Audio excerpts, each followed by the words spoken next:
Terima kasih. Judul hari ini adalah kuantifikasi pada sediaan histologi. Sebenarnya kan topiknya imunohistokimia, tapi saya rasa pada sediaan histologi ada berbagai macam pewarnaan, dan pewarnaan imunohistokimia adalah salah satu pewarnaan pada sediaan histologi. Untuk kuantifikasinya, prinsip-prinsipnya adalah sama, jadinya ini kita diskusikan secara umum ya pada sediaan histologi. Nah, sebelum masuk ke sediaan histologi, kita ingat dulu lagi data kualitatif dan data kuantitatif. Di sini kita lihat ada dua anak, yaitu sudah satu data tersendiri ya. 1, 2, berarti kita punya data kuantitatif jumlah di sini kan ya. Kemudian kalau data kualitatif kita bisa melihat satu kelihatannya ini laki-laki, satu perempuan misalnya ya. Kemudian satu kelihatannya lebih tinggi daripada yang lain. Itu merupakan suatu data kualitatif. Mereka tinggi tadi ya, kita lihat di sini ada alat ukurnya. Ada alat ukurnya sehingga kita bisa mendapatkan data kuantitatif tingginya berapa. Misalnya 140 cm misalnya ya.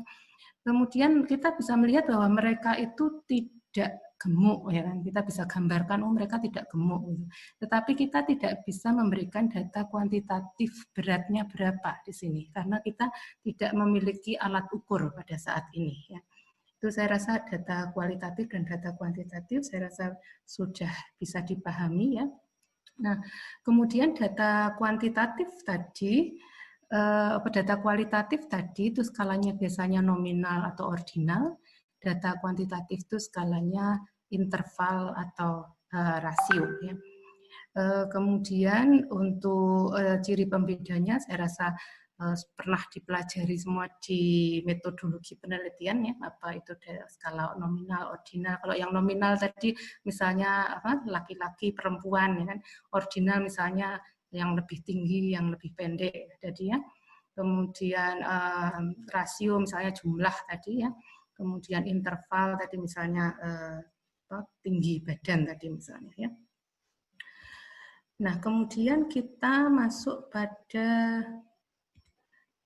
ini data kualitatif itu kapan kita perlukan.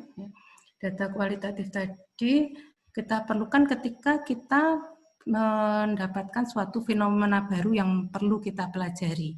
Jadi kalau ada fenomena baru yang perlu kita pelajari, mungkin kita tidak tahu nih kira-kira nanti apa ya hipotesisnya apa. Nah, kita bisa melakukan eksplorasi terlebih dahulu, mengamati secara subjektif, ya. Kemudian kita dapatkan data, oh kira-kira nanti hipotesisnya ini, kalau hipotesisnya sudah ada, kita mungkin butuh data kuantitatif untuk membuktikan hipotesis tersebut. Jadi untuk melakukan konfirmasi, biasanya kita membutuhkan data-data kuantitatif tadi. Nah ini kalau kita ke sediaan histologi, ini ada suatu sediaan dengan pewarnaan hematoksilin eusin yang saya rasa sudah sangat umum dipelajari ya, dan merupakan suatu pewarnaan rutin. Ini jaringannya kalau yang terbiasa mengamati sediaan histologi pasti tahu ini adalah dari hepar ya kan. Jadi kita lihat kalau data kualitatifnya kita bisa gambarkan ini bahwa ada banyak hepatositus ya yang tersusun radial ya, mereka berjajar tersusun radial berpusat pada vena centralis gitu ya. Kemudian kita bisa melihat ada fascinosoideumnya ya. Ada fascinosoideumnya yang bisa terlihat misalnya di sini ya. Dan kalau kita lihat di sini ada banyak eritrositus, kemudian kita tidak melihat ada tanda-tanda inflamasi di sini ya misalnya. Jadi kalau ada bisa digambarkan sel-sel apa yang ada di sana, apa yang tidak normal ya. Bentuk selnya apakah normal dan tidak, itu bisa kita gambarkan sebagai suatu data kualitatif. Kemudian seperti tadi Bu Iriani tadi juga sudah menggambarkan pelaporan datanya bisa kemudian dibuat seperti ada angkanya, misalnya plus 1 ya, positif 1, positif 2, positif 3 dan seterusnya. Jadi kita bisa membuat kriteria-kriteria untuk ini melakukan kuantifikasi terhadap data kualitatif tadi. Jadi ini kita ingat kalau seperti ini itu walaupun ada angkanya misalnya 1, 2, 3 di sini ya, itu skalanya adalah skala ordinal. Jadi kalau tadi ada atau tidak, misalnya di sini apoptosisnya ada atau tidak, itu berarti skalanya adalah skala nominal. Jadi ini merupakan bentuk semi kuantitatif dari pemeriksaan pengamatan sediaan histologi.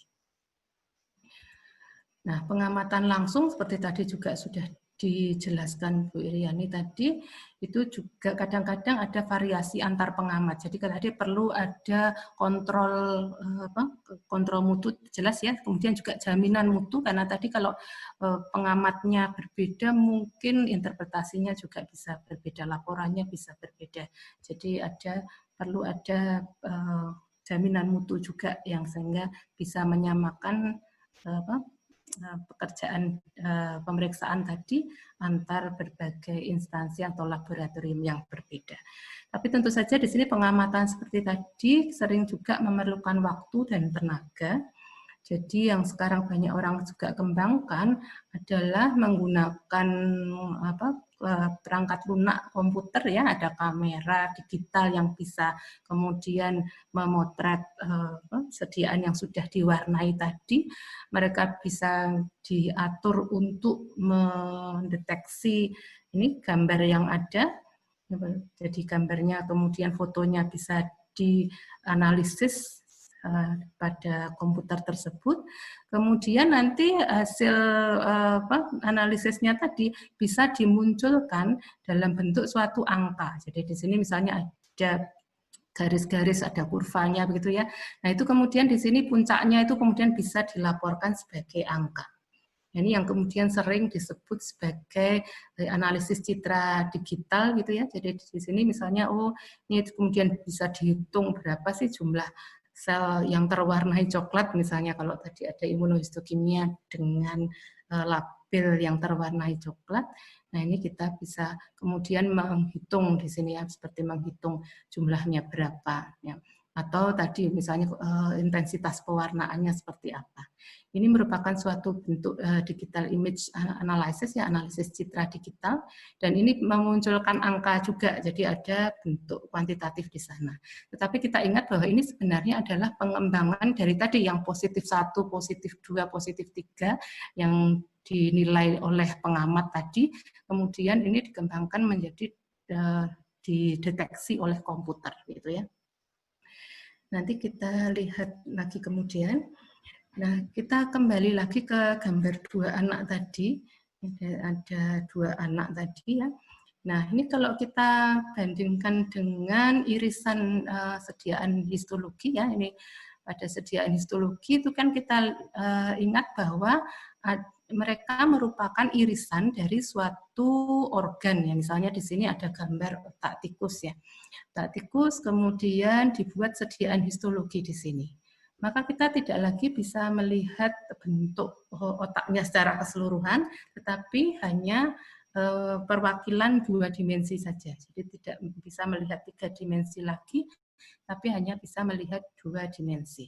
Nah, untuk melakukan kuantifikasi yang mendapatkan data rasio atau interval, data rasio atau interval biasanya adalah jumlah, panjang, luas, dan volume.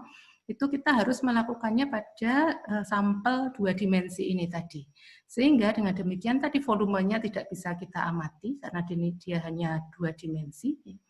Kemudian luasnya, luas misalnya ini ada luas permukaan otak misalnya ya.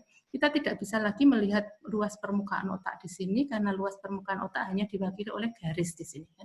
Ada garis seperti ini.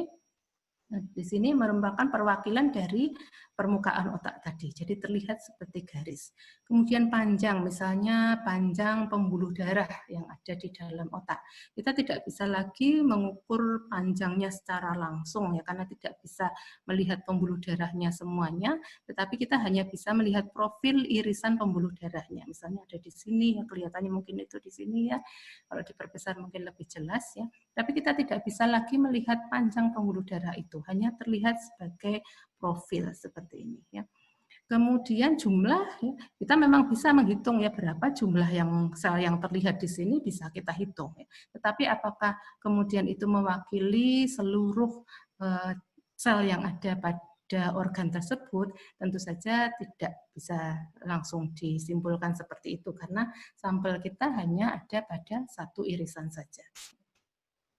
Karena itulah untuk melakukan kuantifikasi pada sediaan histologi untuk mendapatkan data rasio dan interval yang baik, maka kita membutuhkan tadi alat ukur. Satu adalah alat ukur. Jadi kita lihat di sini kita bisa mengukur tinggi badan anak ini karena kita punya alat ukurnya di sini. Tapi kita tidak bisa mendapatkan data berat badannya karena pada gambar ini kita tidak memiliki alat ukur berat badan, tidak ada timbangan di sana. Ya.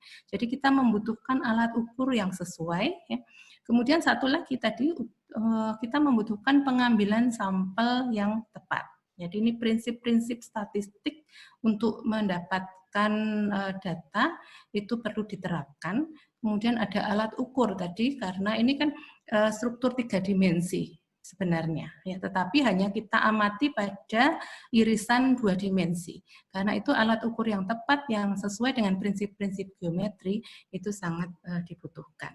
Jadi dua prinsip ini merupakan suatu dasar dari ilmu yang disebut sebagai stereologi. Suatu bentuk kuantifikasi, cara kuantifikasi pada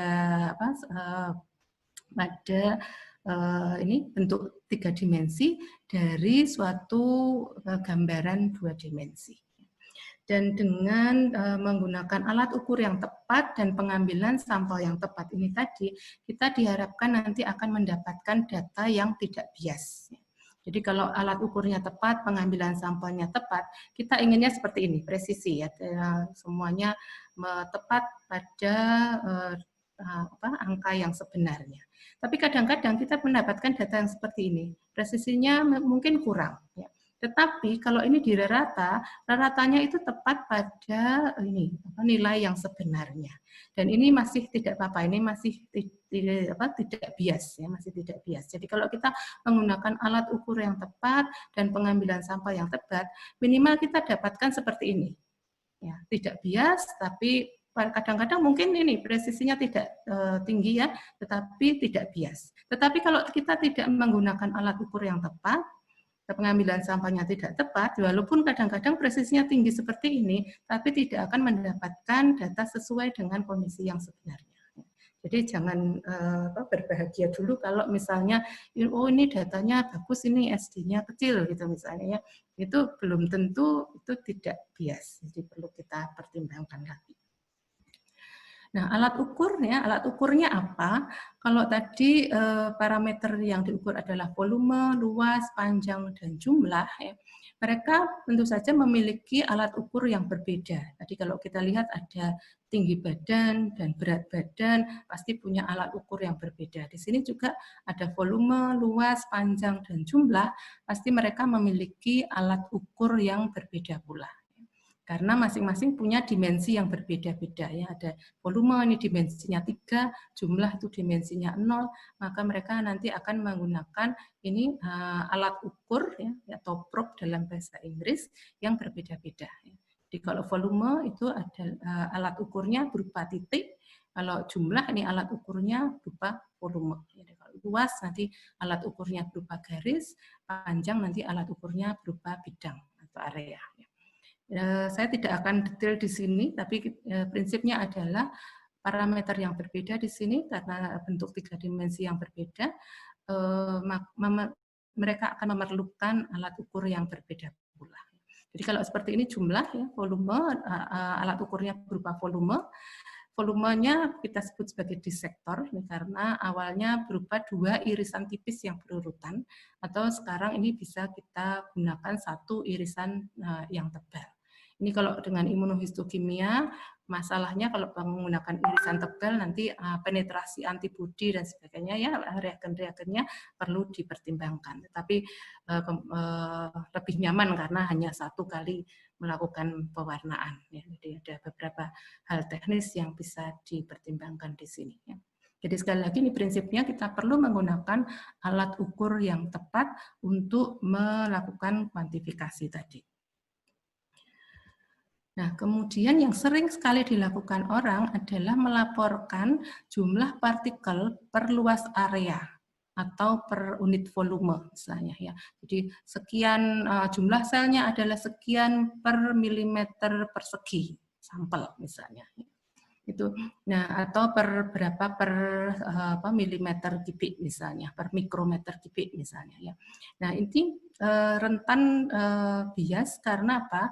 Karena ada yang kita sebut sebagai reference trap, ada jebakan yang terjadi karena pengerutan tiap-tiap sampel ketika diproses menjadi sediaan histologi, tadi sudah dijelaskan Bu Iriani tadi juga menjelaskan pentingnya fiksasi dan sebagainya, kemudian dibuat menjadi blok, diiris dan seterusnya, mereka akan memberikan pengerutan yang berbeda-beda dari antara satu jaringan dengan jaringan yang lain, sampel satu dengan sampel yang lain, tingkat pengerutannya tidak akan sama. Sehingga kadang-kadang seperti ini contohnya, ini contoh gampangnya saja, ini ada bulatan-bulatan ya atau sel misalnya atau profil yang terlihat atau suatu bangunan yang ada di dalam suatu sampel, ini satu kotak seperti ini, jumlah mereka sama, tetapi di sini karena pengerutannya berbeda, yang ini kelihatan lebih padat, yang kotaknya kecil ini kelihatan lebih padat. Lebih padat sehingga nanti kalau dilaporkan sebagai unit jumlah partikel per luas misalnya atau per volume, maka mereka nanti kita bisa menyimpulkan bahwa sampel yang di kanan ini memiliki jumlah sel yang lebih banyak gitu ya daripada yang kiri. Padahal sebenarnya jumlahnya sama. Jadi kita tidak bisa melaporkan sebagai jumlah per luas area tadi. Jadi akan jauh lebih bermakna kalau kita melaporkan sebagai jumlah keseluruhan pada organ ketika kita bisa mendapatkan akses pada seluruh organ. Misalnya di sini jumlah glomerulus pada satu ginjal itu bisa kita dapatkan datanya ya. Atau jumlah sel apa pada satu organ apa, misalnya jumlah neuron Purkinje pada cerebellum, gitu ya, jumlah neuron pada hipokampus misalnya, itu kita bisa dapatkan datanya. Ya. Nah, kemudian masalah lain ketika kita hanya melaporkan pada satu irisan itu adalah pada pada arah irisannya. Jadi kita lihat di sini, ini jumlahnya sama sebenarnya selnya. Tetapi kalau kemudian kita hanya melihat satu irisan saja atau kemudian diiris seluruhnya kemudian dihitung begitu saja ya pada irisan tadi, maka jumlahnya bisa lain. Yang satu di sini kalau orientasinya itu irisannya itu ini sejajar dengan aksis selnya, maka jumlah sel yang terlihat di sini menjadi lebih sedikit, ya ini jumlah keseluruhannya yang terlihat, ini lebih sedikit dibandingkan kalau arah ini irisannya itu tegak lurus dengan ini akses selnya. Jadi di sini kalau seperti ini selnya akan terlihat lebih banyak. Jadi kalau arahnya berbeda, mungkin kita akan melaporkan bahwa di sini jumlah selnya lebih banyak dibandingkan yang di kiri. Ya. Padahal sebenarnya keduanya sama. Kalau kita melakukan penghitungan dengan alat ukur yang tepat menggunakan detektor tadi, mau apapun juga arah irisannya, kita akan mendapatkan jumlah yang sama. Nah, dulu orang kadang melakukan koreksi-koreksi, yang mungkin yang paling terkenal itu koreksi Abercrombie, banyak orang melakukan zaman dulu, tetapi kemudian dengan pengembangan stereologi itu mulai tahun 80-an untuk sediaan histologi, tapi kalau untuk ilmu yang lain misalnya untuk material itu sudah dikembangkan sejak tahun 60-an, untuk jaringan histologi itu ya, baru mulai tahun 80-an ini, dan setelah itu ada banyak sekali peningkatan pengembangan stereologi tadi, dan sekarang stereologi ini dikenal sebagai baku emas untuk kuantifikasi pada sediaan histologi. Dan yang Abercrombie ini sekarang orang sudah tidak melakukan lagi karena sudah dikenal ini ya, kelemahan-kelemahannya sudah diketahui orang. Nah ini supaya segar kita menggunakan buah-buah dulu ini ya, untuk membahas sedikit tentang pengambilan sampel. Jadi kalau pengambilan sampel, misalnya ini suatu organ, kemudian kita buat irisan misalnya ini ya, ini untuk analogi irisan pada jaringan. Kalau kita hanya melihat satu irisan seperti ini, maka kesimpulan kita bisa jadi, oh ini sebagian besar buah yang ada di sini adalah buah tomat, kemudian ada buah anggur, gitu ya. Tapi kalau kemudian kita lihat irisannya ada di tempat yang lain, wah kita tidak melihat tomat atau satu saja ya tomatnya ya, oh ini yang banyak jeruk misalnya ya. Jadi kesimpulannya bisa berbeda kalau kita kemudian hanya melihat pada satu irisan saja. Demikian juga dengan lapang pandang yang acak. Misalnya kita ambil lapang pandangnya acak, yang seringkali orang lakukan ya ambil 5 lapang pandang secara acak. Kalau kita melakukan seperti itu, kadang-kadang kalau tugasnya adalah menghitung berapa jumlah apel hijau misalnya ya, di sini kita hanya melihat satu apel hijau.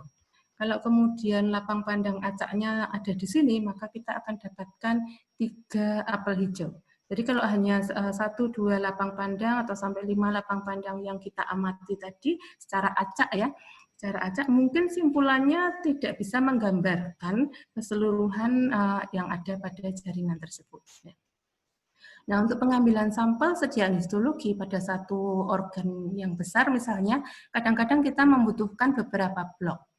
Dari satu blok kita mungkin tidak bisa kan ya, tidak bisa memeriksa seluruh irisan pada blok tersebut, kita pilih sampelnya. Kemudian pada satu irisan jaringan kita mungkin tidak bisa melihat keseluruhan irisan jaringan tersebut, kita hanya melihat beberapa lapang pandang. Tetapi dengan cara bertingkat seperti ini, kita bisa untuk masing-masing tingkat tadi memilih secara acak sistematik. Jadi tidak acak saja, tetapi acak sistematik. Karena dengan demikian, maka prinsip ini ya, seluruh bagian objek harus memiliki kemungkinan yang sama untuk menjadi sampel. Untuk menjadi sampel diamati. Tadi seluruh bagian objek harus memiliki kemungkinan yang sama. Ini mungkin analogi yang mudah dibayangkan adalah sistem laporan hitung cepat waktu pemilu gitu ya. Hitung cepat waktu pemilu itu kan mereka bisa mendapatkan data dengan cepat karena mereka mengambil sampel TPS. Jadi tidak seluruh TPS itu dihitung, tapi hanya sampelnya saja. Tetapi pengambilan sampelnya tadi harus dengan sistem yang baik, jadi acak sistematik tadi. Kalau sekedar acak saja, nanti jangan-jangan nanti yang terambil sampelnya lebih banyak di daerah merah, sehingga yang merah nanti datanya lebih tinggi ya kan, atau sebaliknya yang daerah yang kuning sehingga ini kandidat kuning akan mendapatkan penghitungan yang lebih tinggi. Nah itu nanti kalau hasilnya dipublikasikan dan kemudian ternyata tidak sesuai dengan kondisi yang sebenarnya, malah justru menimbulkan huru-hara gitu ya. Dan selalu pelaporannya biasanya memberikan juga tingkat kesalahan yang bisa terjadi. Ya kan? Dan biasanya kalau pengambilan sampelnya baik, acak sistematik dengan baik, maka jumlah yang dilaporkan oleh hitung cepat pemilu tadi akan mendekati angka yang sebenarnya. Nah, ini prinsipnya sama seperti pengambilan sampel pada jaringan tadi, harus dengan prinsip acak sistematik. Jadi kita tidak mengambil seluruh sampelnya, tapi kita menggunakan prinsip tadi acak sistematik. Acaknya adalah irisan yang awal itu bisa acak, bisa di sebelahnya, bisa yang nomor 1, bisa nomor 2. Di sini misalnya yang tampak adalah yang nomor 3, ya kan? Irisan pertamanya ini acak, tetapi setelah itu sistematik. Sistematik. Jadi ini jaraknya berapa itu sistematik. Ya, seperti itu. Misalnya tadi kita kembali ke irisan jaringannya, ketika sudah sampai irisan jaringan pun, di sini kalau kita bisa melihat ini ada sel-sel yang terwarnai coklat, ya kan? Kalau kita mengambil sampel acak saja, kesimpulan kita, oh ini yang sel yang terwarnai coklat banyak sekali. Tapi kemudian kalau sampel acak tadi sampai di sini, oh sel yang terwarnai coklat hanya sedikit. Jadi kalau acak saja kadang-kadang tidak bisa menggambarkan seluruh jaringan tadi. Ya. Tapi kemudian kalau acak sistematik kira-kira seperti ini. Jadi kita mengambil kotak-kotak seperti ini ya sebagai sampel. Yang pertamanya ini acak, ya, acak. Tetapi jarak antar jarak kotaknya tadi itu sistematik yang kita kita tetapkan, ya kan. Kemudian ini acaknya bisa seperti ini. Jadi yang tadi bisa, nomor 1 tadi bisa. Ya. Kalau kan acak kan terserah ya kan, waktu itu sedang ada di mana kalau kita tempelkan begitu. Ya. Jadi pertamanya ini acak, tetapi yang lain kemudian mengikuti secara sistematik.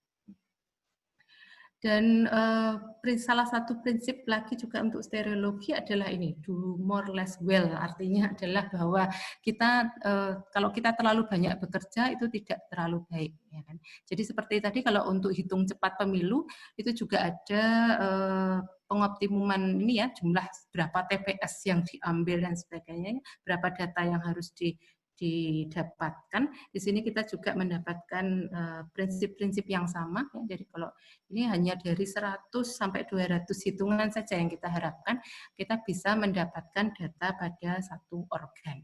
Jadi kita harus melakukan pengoptimuman sehingga kemudian mendapatkan data yang mendekati nilai sebenarnya dengan pekerjaan yang tidak terlalu banyak ya. Jadi ya tidak terlalu sedikit tapi juga tidak terlalu banyak, harus optimum. Nah, apakah kita bisa melakukan tanpa bantuan perangkat lunak komputer gitu ya?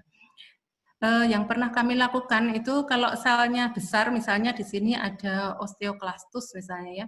Kemudian yang juga pernah kami lakukan itu dengan menghitung mastositus pada dermis, gitu ya. Karena selnya relatif bisa diidentifikasi dan jarang-jarang, kita bisa menggunakan 2 mikroskop dijajar begitu saja. Kemudian irisan 1 kita letakkan di kiri, irisan pembandingnya diletakkan di kanan, sehingga kita bisa mengamati begitu saja pada mikroskop jalan pelan-pelan ya, waktunya memang jadi agak lama ya. Tapi bisa kita gunakan seperti itu ya, jadi tidak harus menggunakan komputer. Tapi itu hanya bisa kalau kalau selnya itu besar-besar dan tidak padat. Gitu. Kalau selnya kecil dan padat, nah itu sangat sulit tentu saja tidak bisa kita lakukan. Atau kita bisa juga melakukan dengan ini difoto, kemudian dicetak ya, ini cetaknya nggak usah warna, cetak hitam putih juga bisa ya. Kemudian kita menggunakan plastik ya, plastik yang ada alat ukurnya tadi tadi ada alat ukurnya titik misalnya ya, atau bidang misalnya ya. Kita tempatkan alat ukur misalnya ini titik untuk volume ya. Untuk volume ini ada insulapan kreatika, misalnya kita ingin melakukan estimasi volume insulapan kreatika, alat ukurnya adalah titik, kita gunakan ini tadi plastik ya, ini dicetak pada kertas, kemudian kita gunakan plastiknya diletakkan di atasnya secara acak ya, kemudian kita tinggal hitung saja titiknya di sini ya, tinggal hitung titiknya, jadi kita bisa yang jatuh pada area yang ingin kita estimasi volumenya. Jadi bisa kita gunakan tanpa bantuan perangkat lunak yang rumit, ya, masih bisa kita kerjakan. Ya. Kemudian yang lain lagi yang pernah kami coba, ini kita menggunakan layar komputer, jadi tidak usah dicetak. Kemudian untuk praktikum, ya, kemudian ditempatkan saja ini alat ukurnya tadi ini plastik ya, plastik yang ada titik-titiknya, yang ada lingkaran-lingkaran dan plus-plusnya itu plastik, kita tempelkan saja pada layar komputer, kemudian kita hitung di situ. Itu merupakan satu cara yang sederhana juga, walaupun nanti tingkat presisinya mungkin bisa tidak terlalu mudah untuk dimodifikasi ya, tapi ini bisa dilakukan. Ya. Jadi tanpa bantuan perangkat lunak pun masih bisa. Ya. Dan cara yang tadi dengan kertas tadi, dicetak di kertas, kemudian dihitung dengan plastik yang ditempatkan di atas kertas tadi juga sudah bisa dilaporkan ini ya pada jurnal tadi yang salah satu publikasi ya. Ini misalnya insulapan kreatika dari data yang di kiri, ini data kualitatifnya adalah kelihatannya ini yang di sini kelihatannya besar-besar ya, yang tidak ini adalah yang tikus yang tidak pencet yang tidak diabetes itu kelihatannya besar-besar ini insulapan kreatikanya. Sedangkan yang diabetes kelihatannya kok ya kecil-kecil gitu ya. Kemudian ini dengan imunohistokimia kelihatannya juga seperti itu, ini lebih banyak sel-sel yang mengekspresikan insulin dibandingkan dengan pada yang diabetes gitu ya. Kemudian, nah itu ini konfirmasinya adalah dengan salah satunya dengan data kuantitatif volume insula pankreatika tadi. Jadi dari sini kita bisa melihat bahwa volume insula pankreatika pada seluruh pankreas mencit kontrol yang normal itu lebih tinggi dibandingkan yang mencit yang diabetes. Jadi kita bisa melakukan kuantifikasi seperti ini. Nah, tanpa perangkat lunak itu ya. Kemudian kalau ini perangkat lunak yang banyak digunakan, yang gratis juga ya, NIH Image ya atau ImageG itu bisa digunakan. Ini kita bisa mendapatkan data area di sana misalnya atau panjang misalnya ya. Bisa kita lakukan seperti itu. Tetapi kita yang harus kita pikirkan apakah yang kita ukur itu logis atau tidak. Ya. Jadi kalau misalnya seperti kemarin waktu ada yang presentasi itu presentasi ada apa lingkaran potongan insula pankreatika. Kalau seperti itu mungkin agak kurang logis karena gambaran insula pankreatika tadi itu kan kalau terpotong di tepi nanti lingkarannya tentu saja kecil. Kalau terpotong di tengah lingkarannya akan lebih besar. Ya. Jadi tidak bisa kita logikanya tidak bisa kemudian untuk menggambarkan data kuantitatif pada jaringan tersebut. Itu bisa digunakan sebagai data kualitatif. Jadi tadi alat ukurnya kita perlu pikirkan dan pengambilan sampelnya itu perlu kita pikirkan. Jadi dua hal ini merupakan dasar utama untuk kuantifikasi pada sediaan histologi. Perangkat lunak ini hanya membantu saja. Mungkin yang sudah pernah juga dicoba adalah menggunakan Photoshop. Ya, jadi ini hal-hal yang umum kita dapatkan sehari-hari, kita gunakan sehari-hari.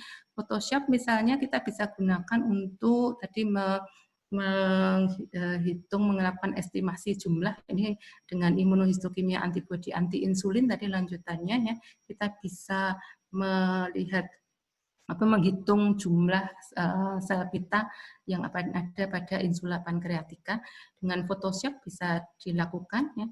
Kemudian yang sekarang ini kita bisa bersyukur kita bisa mendapatkan ini VG ya. VG is just ImageG ini sangat membantu kita ya. Kita bisa melakukan kuantifikasi dengan lebih baik di sini. Ini juga gratis bisa didapatkan dengan mudah di internet ya. Kemudian yang juga sudah pernah dicoba adalah kuantifikasi neuron pada substansi cyanida dengan imunohistokimia antibodi anti-TH. Nah, perangkat lunak stereologi yang